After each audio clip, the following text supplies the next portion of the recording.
esse ano, mais do que nunca, nós precisamos nos reinventar. Os nossos hábitos, nossas rotinas, nossas emoções, os nossos encontros. Encontro com a própria trajetória, com o outro, com o nosso eu interior. Encontrar-se é um exercício a ser alcançado de diferentes modos.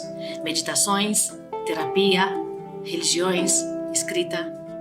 Mas o encontro verdadeiro com o outro. Possibilitar um instante em que você possa dialogar, escutar, refletir, é uma arte. E o teatro é justamente uma arte que potencializa e expressa o encontro. É um jogo de cena em que o ator dialoga com a plateia. O músico da trilha sonora dialoga com o operador de luz. O cenógrafo dialoga com o figurinista. O dramaturgo com o diretor, o bilheteiro com o motorista. O fotógrafo dialoga com o assessor de mídias. O assistente de produção dialoga com o maquiador. Enfim, é uma série de trabalhadores da cultura envolvidas para cada etapa, de pré, produção e pós, na realização de uma única sessão. Nesses tempos de pandemia e isolamento social, como reinventar o fazer teatral? É isso que nós do FECET, Festival de Cenas Teatrais, queremos. Lançar daqui de Santos para o mundo essa discussão sobre o panorama internacional do teatro. Afinal, a tecnologia nos permite enfrentar o tempo e o espaço. Como essa gravação que eu faço agora, aqui em Madrid, na Espanha, diretamente para vocês. Mas o diálogo ainda é essencial. Sejam bem-vindos a este painel da 24ª edição do FECET. Neste painel contaremos com pessoas muito importantes. A Mauri Alves, Eliel Ferreira, Caroline Arcoverde, Maristela Silde, Lincoln Espada, Renata Zanetta e a nossa queridíssima homenageada Valderez de Barros. Agora vamos para a entrevista com Valderez de Barros. Como você imagina que o teatro se transformou nas últimas décadas e que caminho ele pode seguir? Olha, teatro é a única arte que é eterna. Enquanto existir o ser humano neste planeta, existe o teatro. Claro que, como é uma arte presencial e inserida na sociedade, então o teatro também acompanha os acontecimentos. Ele acompanha a história, mesmo os clássicos. Se você pega assim, uma tragédia grega, você está falando de mitos, você não está falando de uma realidade próxima do cotidiano. Você está falando de mito, aquilo que serve para nós até hoje. Nesse sentido, eu digo que o teatro é a única arte que consegue aprofundar um problema. Você não está tratando horizontalmente das coisas. No teatro você consegue trabalhar verticalmente, você consegue ir fundo na problemática do ser humano e possibilidade de ascensão, por isso é vertical. Então, nesse sentido, o teatro acompanha, sim, todos os acontecimentos históricos, tudo que acontece, particularmente no país em que a gente está vivendo. E que quanto mais você fala, isso já disseram, atribuem essa fala ao Tolstói, mas ninguém sabe se ele disse isso mesmo. Mas, enfim, se você quer ser universal, cante a sua aldeia. Isso o teatro faz magnificamente. Então, claro, nesses anos todos, principalmente aqui no Brasil, o teatro passou por grandes transformações. Lamentavelmente, muito censurado na época da ditadura, que foi um corte assim, na criatividade de todos os autores, em todos os setores da arte, mas o teatro foi da arte mais censurado. Agora, no momento que nós estamos vivendo, consegue ser pior ainda, porque nós estamos não podemos trabalhar, os teatros estão fechados. Isso assim, uma punhalada no peito. Sangra, porque como o artista é sempre muito criativo, então fica tentando fórmulas alternativas de sobrevivência mesmo, que é assim que tem que ser. sabe? Então você criar uma maneira de você conseguir viver, conseguir fazer alguma coisa ligada à arte. Mas o teatro a gente não está conseguindo ainda fazer. Mas como o teatro, como eu disse, é eterno e ele vai durar sim enquanto durar o ser humano, sempre a gente vai estar renovando, sempre vai ser alguma coisa nova, profunda, que aliás, tem uma pessoa que diz toda arte tem que ser de vanguarda. O teatro, particularmente, você tem que sempre estar abrindo o caminho, sabe? Expandindo, indicando um caminho, o norte, aquilo que é bom, que é útil para a sociedade. Porque também o teatro é a arte que mais pode influenciar, vamos dizer assim, já que essa palavra está na moda, mas influenciar o todo, sabe? Então, eu acredito em renovação, acredito que a gente vai sair dessas trevas, desse terror que a gente está vivendo e renovados e mais fortes, resistentes, sempre. Olá, eu sou Caroline Arcoverde, tenho 30 anos, sou atriz e palhaça do grupo Teatro de Retalhos, da cidade de Arco Verde, no interior de Pernambuco. Aproveitando a honra desse encontro, Valderez, eu queria saber o que você acha, qual a importância do contato com o teatro para crianças e adolescentes e no que os grupos cênicos e os festivais podem ajudar na formação de plateia para essas novas gerações. Sabe, criança é o melhor público, sabe? Porque criança principalmente a criança pequena, já nasce com muita imaginação. E o teatro, você sabe que acontece no mundo imaginário, é fictício. E a criança entende isso perfeitamente. Eu brinquei com a minha filha, meus filhos, depois os netos, agora a bisneta. É maravilhoso você observar uma criança brincar, sabe? É de enlouquecer.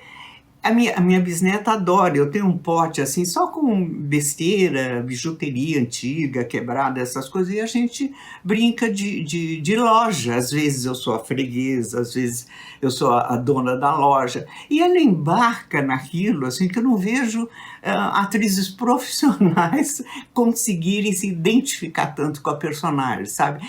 Tudo no mundo imaginário. Então, um lugar que desperte essa imaginação, que não discipline muito, sabe? Indique apenas um caminho, mas deixe a imaginação correr solta, como deve ser no mundo imaginário. Então, você prepara a criança para entrar em contato com a arte, qualquer arte, mas principalmente o teatro. Porque o teatro, veja bem, é bom a gente esclarecer agora, em virtude de tudo que está acontecendo no mundo e no nosso país, teatro é a arte coletiva e a arte presencial. Eu sempre digo, pode acabar o mundo, e agora a gente pensa muito em fim de mundo, mas acabando tudo, sobram duas pessoas, uma interpreta Shakespeare e a outra assiste. E está feito o teatro, não precisa mais nada. Então, nós só precisamos de palco e plateia juntos, porque ninguém faz nada sozinha. Arte coletiva, o teatro é presencial. E a criança entende isso. Então, preparar essa plateia, sabe? Se ela tem esse calço, né, na infância, ela vai crescer e se tornar uma adulta, uma pessoa adulta que vai querer ir ao teatro, vai querer continuar se alimentando do teatro.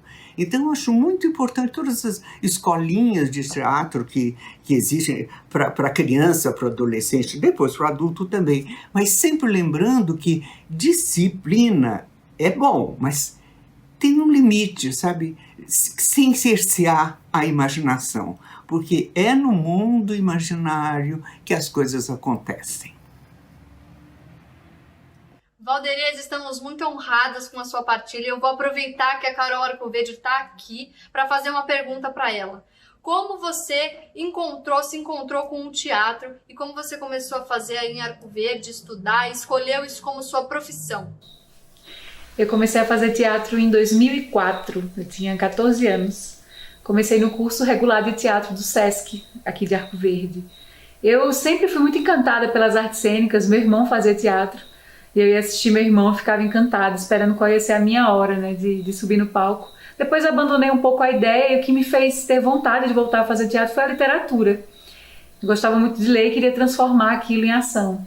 Então, quando eu descobri do curso, assim, por acaso, entrei e até hoje não consegui mais sair desse universo.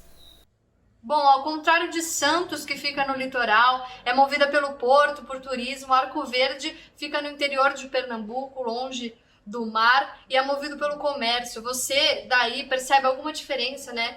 Já que você já esteve alguns anos aqui com a gente, você percebe diferença no fazer teatral, nos espaços, nos enredos, estilos? A existência, a sobrevivência do teatro na cidade, ela é muito ligada, ela se deve muito à coletividade. Aqui se faz teatro de grupo. Dos anos 70 para cá, um grupo sucede o outro, um grupo, quando se dissolve, dá início a um outro grupo, e é assim que a gente tem se sustentado por aqui. Os grupos têm pesquisas continuadas, passam décadas juntos. O Teatro de Retalhos tem 12 anos e pretendemos continuar por um tempo ainda essa pesquisa. E sobre esses aspectos mais estéticos, temáticos, nos últimos tempos a gente tem procurado retratar a nossa relação com o território. Eu acho que é até uma coisa comum ao nordestino, né? Essa relação forte com o lugar, com a territorialidade, especialmente com o tempo presente. Porque é comum a gente ver representações vindas de outras regiões, quando vão representar o Nordeste, trazer um tempo passado como se fosse um tempo atual, ou folclorizar um pouco nossos costumes e nossas histórias. Então a gente tem tentado se apropriar dessas histórias e representá-las no teatro pensando na contemporaneidade. Júlia, Valderez, foi uma honra fazer parte desse encontro com vocês. Muito feliz de mais uma vez fazer parte do FESET, mesmo que nesse formato estranho, dito novo normal, mediado por essa telinha, mas muito feliz de estar aqui. Espero que a gente possa se encontrar presencialmente em breve. E todo mundo que assistiu, agradecida, continue acompanhando o FESET, que está maravilhoso. Boa noite, FESET. Eu sou Lincoln Espada, jornalista e produtor cultural, e venho contar com a presença da Renata Zanetta, que atua na Secretaria da Cultura de Santos. É uma parceira do nosso festival. A Renata, ela é diretora da EAC, Escola de Artes Cênicas Wilson Geraldo, e aliás também já foi homenageada noutra edição do FESET. Seja bem-vinda mais uma vez neste reencontro, agora virtual. Oi, eu tô aqui para saudar o 24º FESET, a determinação, a coragem, o talento e a competência dessa equipe organizadora que resolveu bancar esse festival virtual nesse momento. Parabéns, parabéns Carla, parabéns Pedro, parabéns a todo o pessoal envolvido. Vocês são feras. Evoé, 24º FESET. Bem, a proposta desse encontro é fazer um diálogo sobre o teatro com os artistas e produtores de vários territórios. E Santos é uma cidade que em sua área insular é privilegiada, pois mantém uma rede de teatros históricos, como o Coliseu e o Brás Cubas. Além do mais, é uma das raras cidades do país, fora de capitais, que mantém uma escola municipal que profissionaliza atores, nesse caso no Teatro Guarani. Já são mais de 10 anos de EAC, Renata. Qual que é a responsabilidade da escola para com a cidade e pode citar experiências sobre essa grande iniciativa cultural?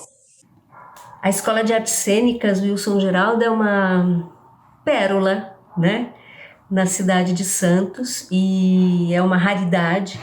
Eu conheço só a Escola Livre de Santo André, que tem quase as mesmas características que a nossa escola tem, de formação de atores, uma escola mantida pela prefeitura também, mas é muito diferente da nossa no que tange a pedagogia e a forma de trabalho. A escola aqui é uma coisa que a prefeitura merece todos os louros por manter essa escola, por dar oportunidade para as pessoas que não tem como se manter em São Paulo, fazer uma escola em São Paulo. Em geral, as escolas são pagas, então essa oportunidade para as pessoas é fundamental. O trabalho que a gente desenvolve é um trabalho que não só faz com que o estudante trabalhe com teatro, tenha as experiências com teatro, mas também é um trabalho de cidadania, um trabalho de fazer com que as pessoas se integrem na sociedade e que pensem essa sociedade, porque essa é a função do ator também, né? Pensar a sociedade, pensar o tempo e fazer a sua arte pensando nesse tempo. Aproveitando, Renata, como que a EAC se adaptou a essa pandemia? Que mudanças estão sendo previstas para o curso, até para a conclusão, para a formatura dos alunos?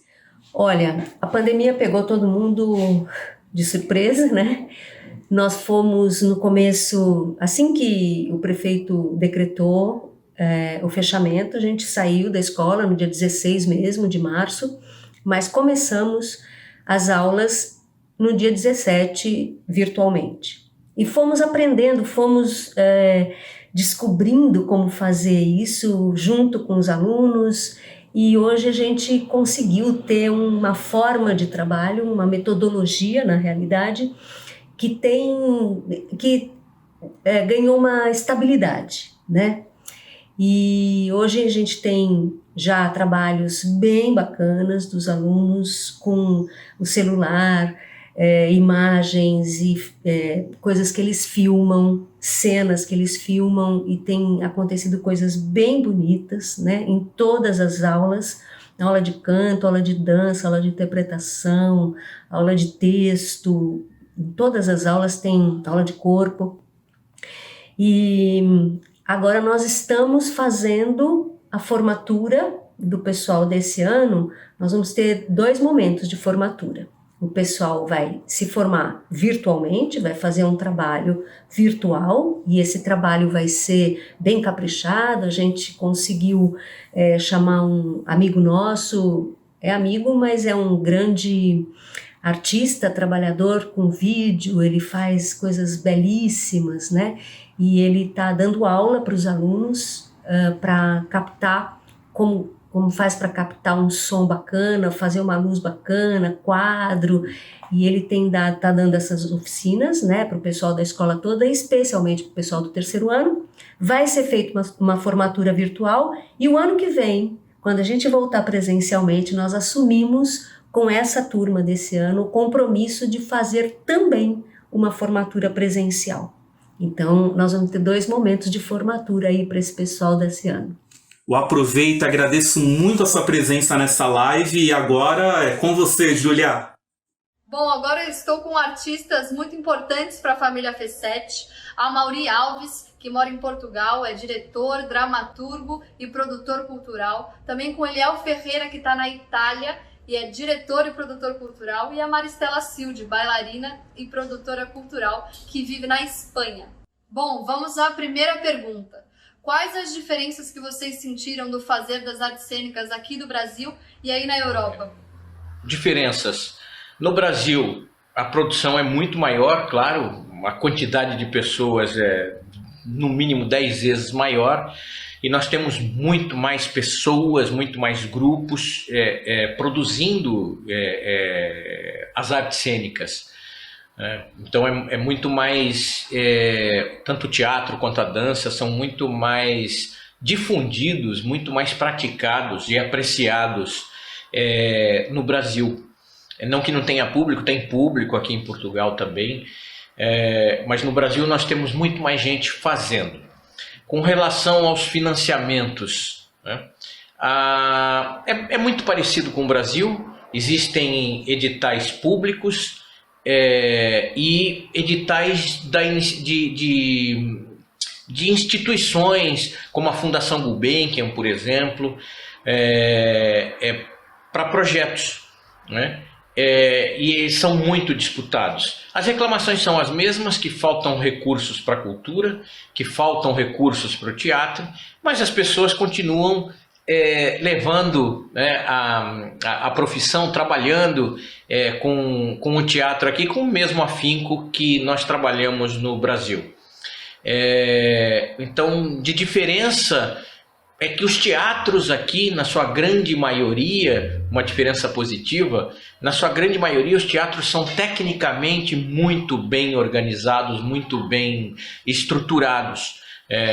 Não que nós não tenhamos os teatros no Brasil com condições técnicas fantásticas, mas aqui mesmo nas cidades menores os teatros têm uma estrutura melhor, são mais organizados, as casas de espetáculo, e sempre públicas.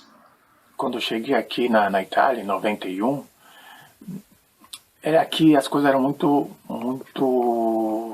empresa, vamos dizer assim, uma companhia, né? Quando eu cheguei, quando eu fui para assistir os ensaios, porque eu fui mais como ouvinte, para assistir o ensaio, eu fui assistir os ensaios para poder até aprender a língua, para poder, como é que se diz, me adaptar, conhecer pessoas e tudo mais.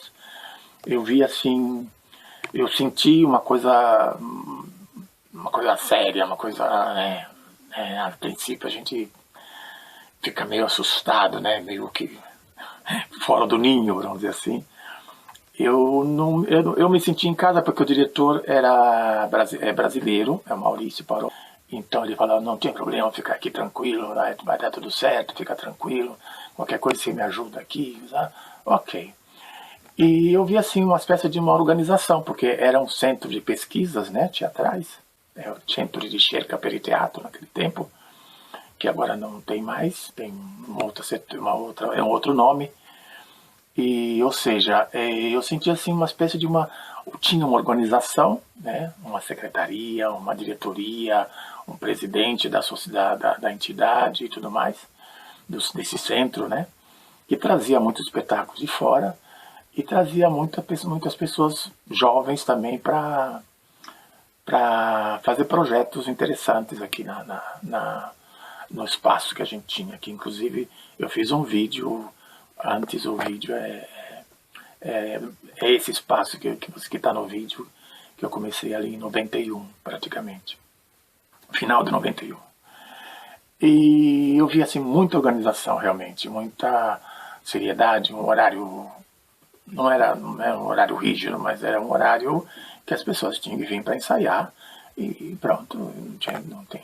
Ali as pessoas estavam praticamente trabalhando realmente, e, inclusive os atores recebiam um certo salário, um certo ordenado para serem atores, né?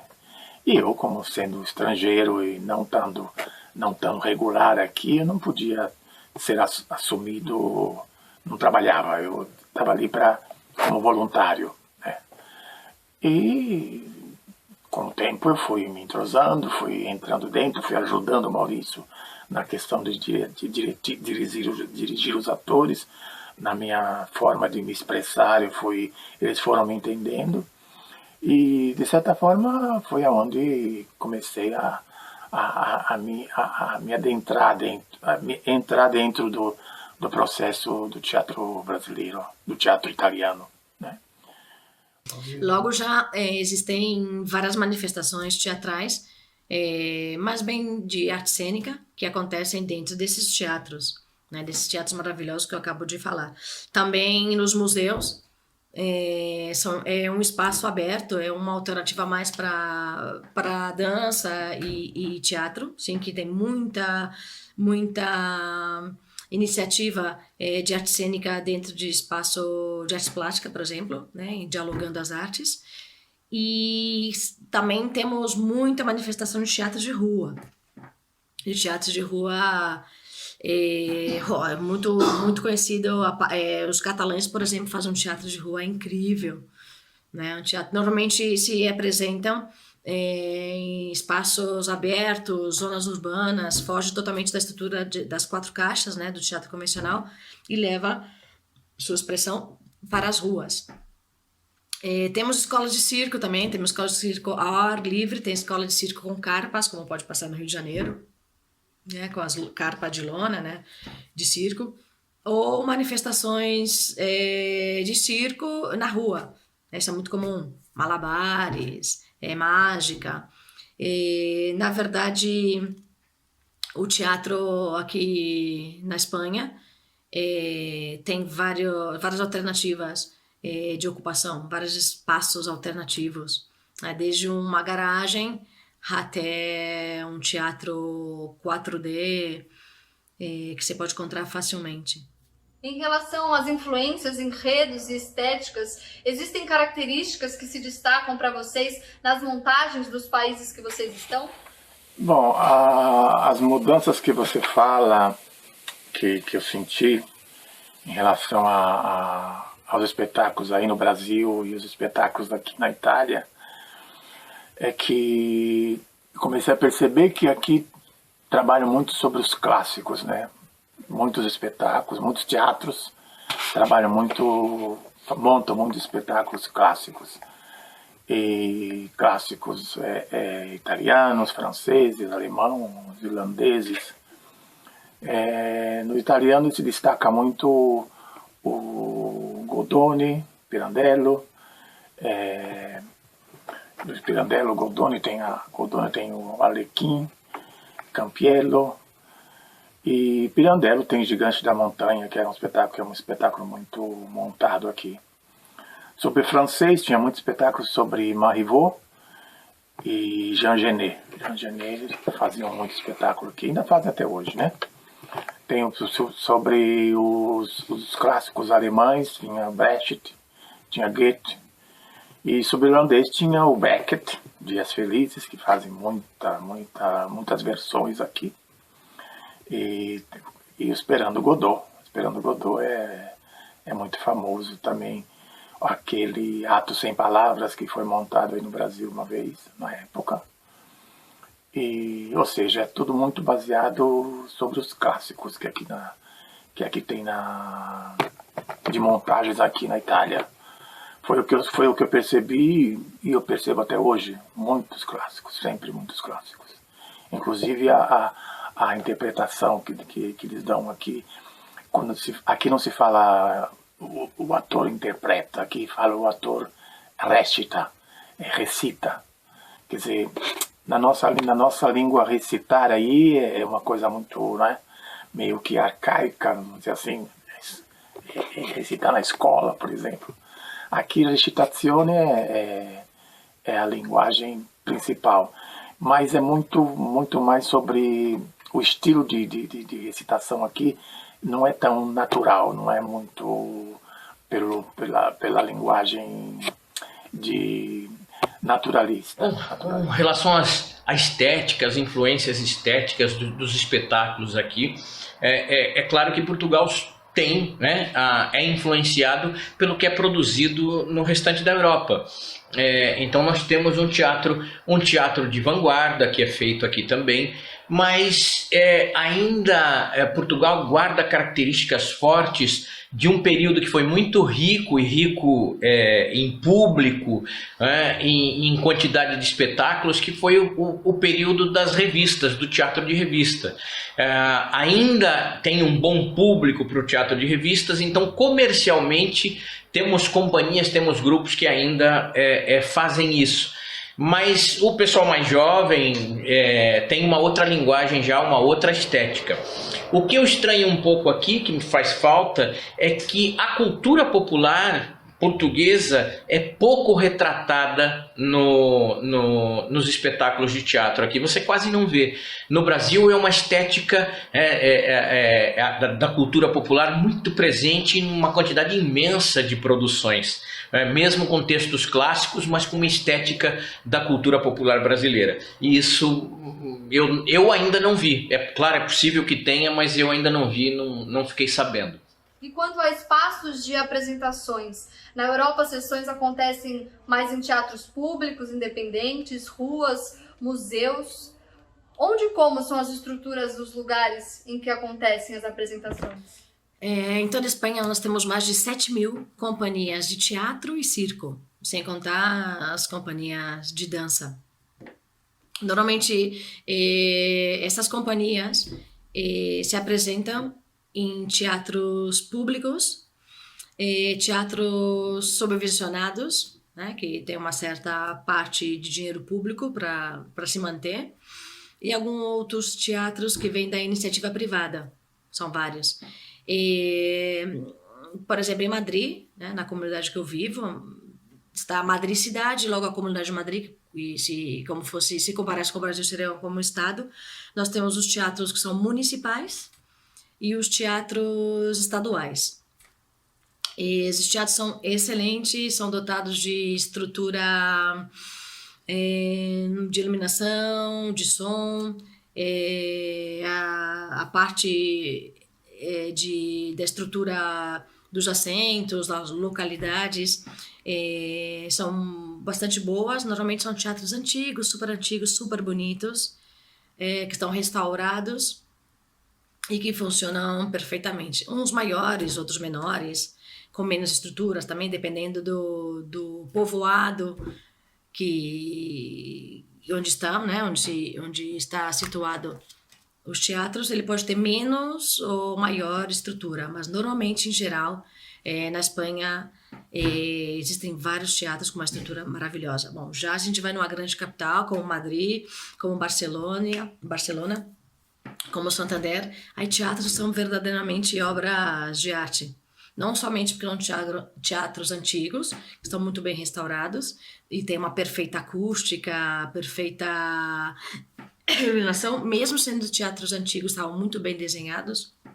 São teatros que atualmente continuam tendo uma estrutura bastante considerável, né? Teatros antigos do que é a iluminação, que foram sendo adaptados e foram acompanhando a evolução do processo de produção teatral em todo o mundo, né? Na Europa inteira, sobretudo. Os teatros são excelentes em toda a Espanha. E aí vários.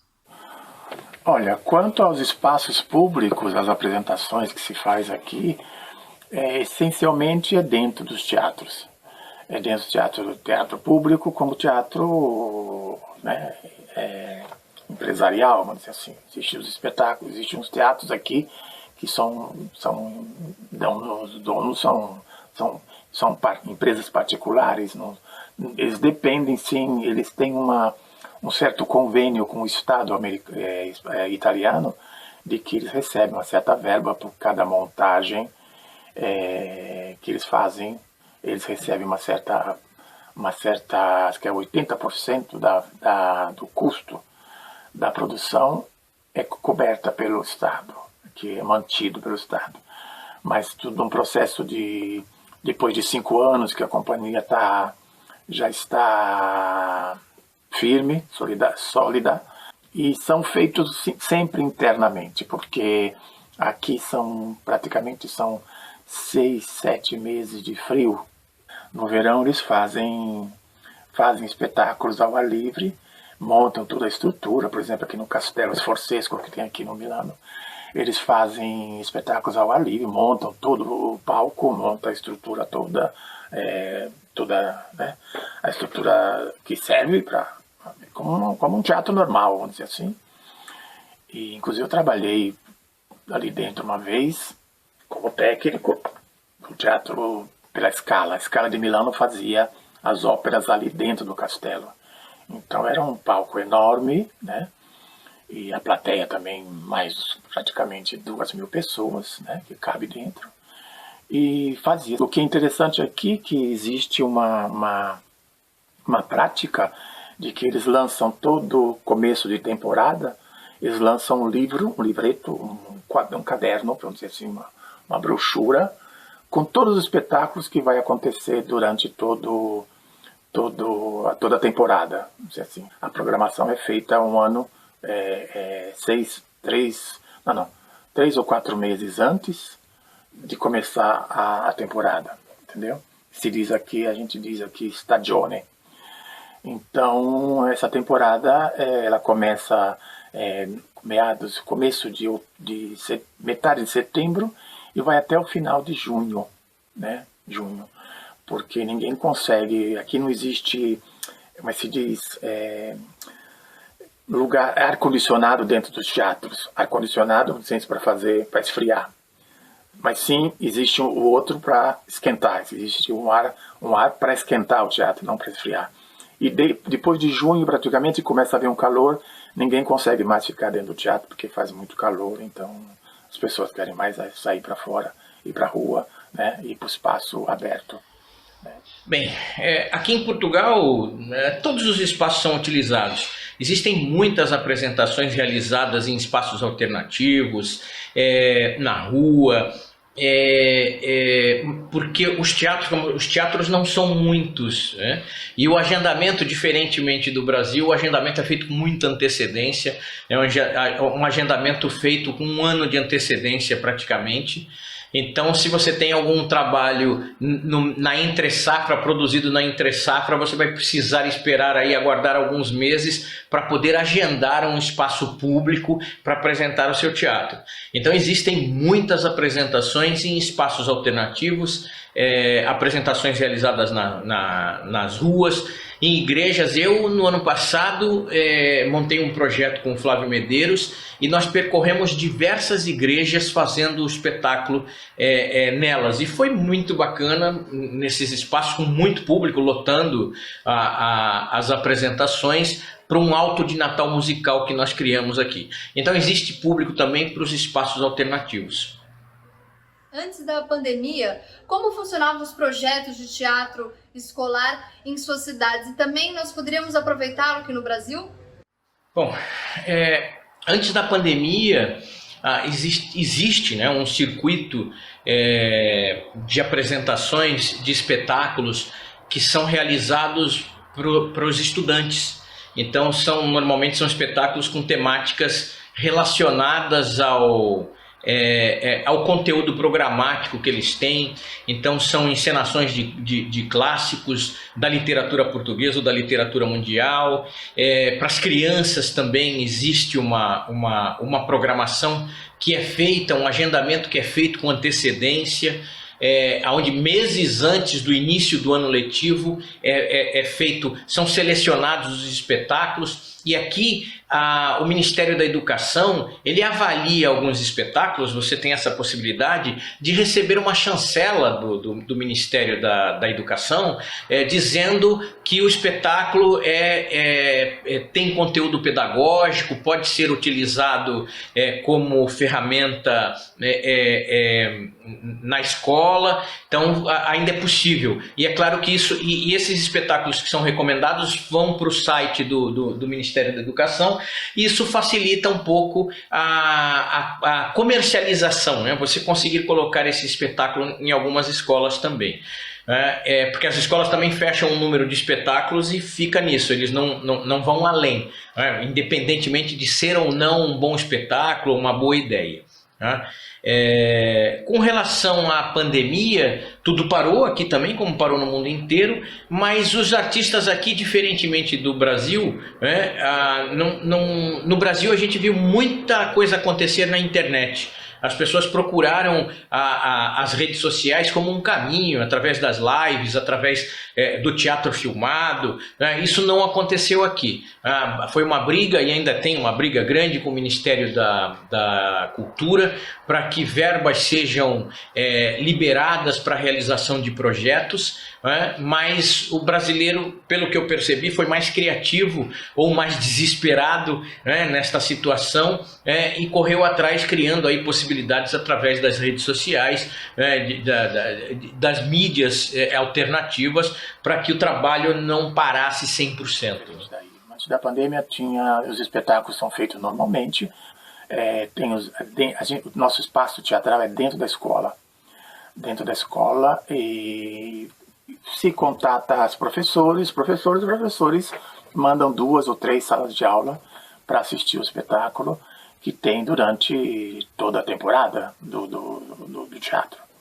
Então, cada espetáculo vem já com a ideia de que será, com a programação já feita, de que esse espetáculo será apresentado um dia da semana, no horário das 11 da manhã, para se apresentar para os meninos, para os rapazes da escola, os alunos da escola que tem aqui, que o teatro comporta. Eles vêm, pagam uma quantia mínima e um preço simbólico e assistem o espetáculo que vem para o teatro aqui. Tá? Então, depois da pandemia, a gente teve que se adaptar. Entre a quadra de esporte e o nosso espaço, tem uma espécie de um terreno vazio, um corredor enorme que está lá na fotografia, E ali dentro, ali nós fizemos esse ano, foi a primeira vez que a gente fez, depois de 4 anos, que nós fizemos ali o espetáculo ao ar livre, mesmo durante a pandemia. E tomando todas as precauções de distanciamento entre uma pessoa e outra. Eu coloquei todas as cadeiras do teatro, que as cadeiras que vocês viram, montamos a plateia, montamos o palco, que foi... Durante a pandemia a gente fez isso ao ar livre. E fez o espetáculo aqui no verão, os espetáculos começaram às 9h30, porque começa a escurecer às 9h30 da noite, quando está verão aqui, né? Então, para ter o efeito de luz necessário e tudo mais. Então, a gente acabou realizando ali 15... A gente realizou ali, foi 4 espetáculos, né? Em 15 dias, praticamente. Eu queria agradecer muito a colaboração e presença de todos vocês, principalmente a você, nosso espectador, que está acompanhando este painel. Fique ligado nas nossas redes sociais, no site www.fe7.com.br para seguir a programação que vai até o dia 30 de novembro. Até mais!